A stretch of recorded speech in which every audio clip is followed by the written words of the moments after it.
বঙ্গবন্ধুর ভক্ত, আমরা জাতির পিতা বঙ্গবন্ধুকে এমনভাবে মনে প্রাণে ধারণ করি, কিন্তু আমরা কথাটা বলতে পারি না, নামটা বলতে পারি না।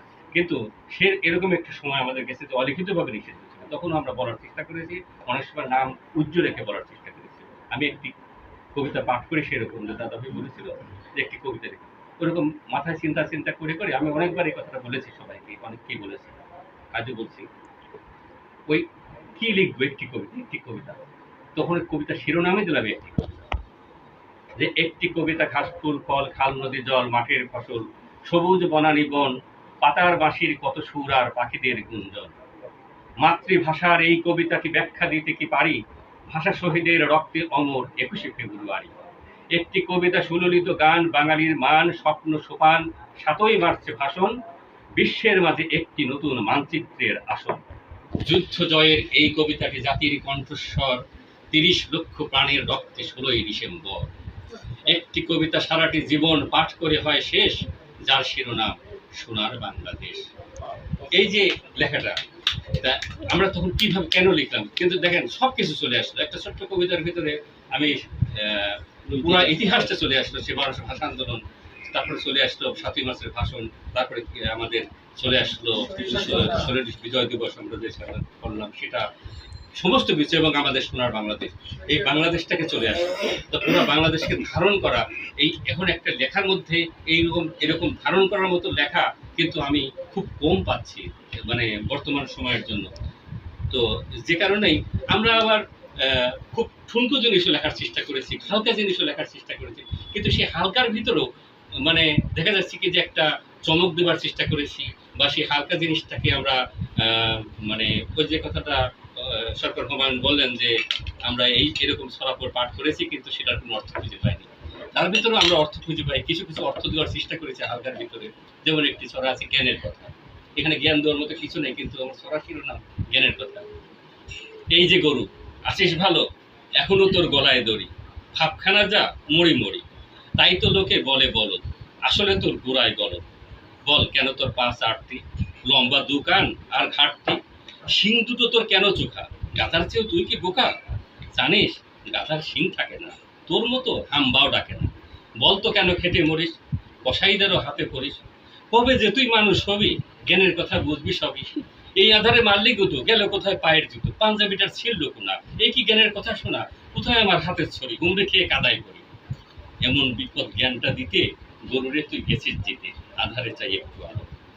এই যে গরুকে জ্ঞান দিতে যাওয়া, এই যে জিনিসটা, এই বিষয়গুলো এইভাবে করে আমরা ফুটিয়ে তোলার চেষ্টা করেছি। হ্যাঁ, অনেক সময় অনেক কিছুকে, বা এমনকি শিশু কিশোর ছড়ার ভিতরে অনেক সময় আমি চেষ্টা করেছি, এগুলো শুধু আমি না, ওই সময় আমরা যারা লেখালেখি করেছি এক ঝাঁক বলা চলে, তাদের মধ্যে বা আমাদের পূর্বেও যারা আমরা 80 দশকে 90 দশকে যারা এরকম করে লিখেছি, তাদের ভিতরে দেখা গেছে ছড়ার মধ্যে, শিশু তো ছড়ার মধ্যে রাজনীতি নিয়ে চলে এসেছি, এত কায়দা করে এনেছি যে শিশু পড়বে কিন্তু ওটাকে গুরুত্বটা থাকবে অন্য জায়গায়, অন্য লেভেলে। যেমন আমার একটা ছড়া আছে, আমি তো আমারটাই উদাহরণ দেবো, এখন অন্যদেরটা দিলে একজনের দিলে একজন মাইন্ড করবে, সেই জন্য দিতে পারি না। আর আরো অনেক ভালো ভালো লেখা লিখেছে, আমার থেকে অনেকেই বেশি ভালো লিখেছে, সেগুলো দিলে তো আবার একজনটা দিলে আর মামুনেরটা দিলে রাসেল খান বলবে কি যে মামু স্যারের লেখাটা আমার তো কম, সেই জন্য আমি নিজেরটা বলি যাতে করে সুবিধা হয়।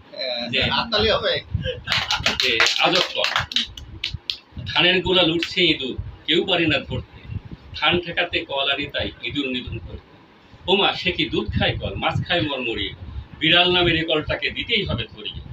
ধরতে বিড়াল যে কল আনি, পাকানো লেজ নাড়ায়, হাঁড়ি পাতিল চেটে খেয়ে শক্ত হয়ে দাঁড়ায়। খোকার হাতের মোয়া খেলো, লাড্ডু খেলো কুকুর, এমন আজব কলটি হলো সর্বনাশা কুকুর। দাঁড়িয়ে কুকুর আনবো কি কল, সব কলে যায় পেঁচিয়ে, আজব কলে আটকে থেকে আমরা মরি চেঁচিয়ে। রাজনীতি আছে, আমরা কি করলাম, তোমরা বুঝতেছো ছোটদের জন্য যে ছড়া, তোমরা কি বুঝলে কিছু, তোমরা যেটা বুঝেছো সেটা হচ্ছে মজা, আর যখন সন্দেহ মজা পেলে, কিন্তু যখন বড়দের মধ্যে যাবে এই ছড়াটা, তখন গেল এটার ভিতরে রাজনীতি চলে আসলো।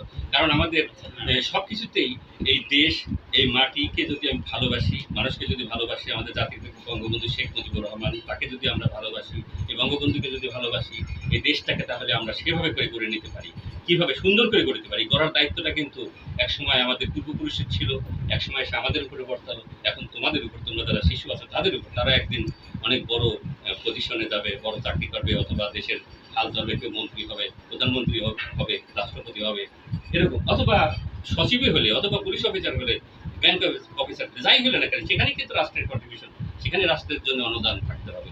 তো এই রাষ্ট্রকে আমাদের গঠন করা, আমাদের দেশটাকে এত সুন্দর সোনার একটি দেশ, এই দেশটাকে গঠন করার জন্য তো আমাদের এই সমস্ত ত্যাগ করতেই হবে, এবং সেই জন্য আমাদের লেখালেখির ভিতরে এই জিনিসগুলো আসতেই হবে। লেখকের কিন্তু একটা গুরু দায়িত্ব। লেখক সবার আগে চাঁদে গিয়েছে, চাঁদে কিন্তু বিজ্ঞানী যেতে পারে। কেন? লেখক যখন লিখেছে আমি চাঁদে যাবো, গ্রহে থাকবো না, বদ্ধ করে দেয়, দুইবার জগৎটাকে, যখন এরকম কথা বলা হয় তখন বিজ্ঞানীর মাথায় চলে যায়। এই যে আগে, এখন যে সমস্ত বিজ্ঞানীরা গবেষণা করছে কি ওই সূত্র ধরে, সে লেখকের সূত্র ধরে। হ্যাঁ, তা আমি ওরকম একটা সে সময় একটা গল্প লিখেছিলাম, সেই গল্পের কিন্তু দেখা গেছে যে বুদ্ধিমত্তা গল্পের শিরোনাম।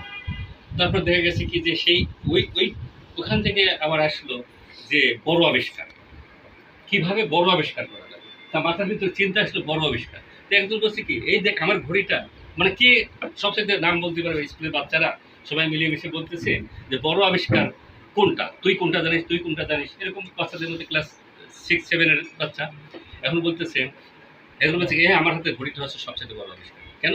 ওই মানে ক্যাসিও ঘড়ি কত তারিখ ওঠে, দিন বার সব সময় মতো এসে তাই, কোনো চাবি দেওয়া লাগে না, কিছু করা লাগে না, অটোমেটিক, এইটা সবচেয়ে বড় আবিষ্কার। না আরে না, রেডিও হলে বড় আবিষ্কার।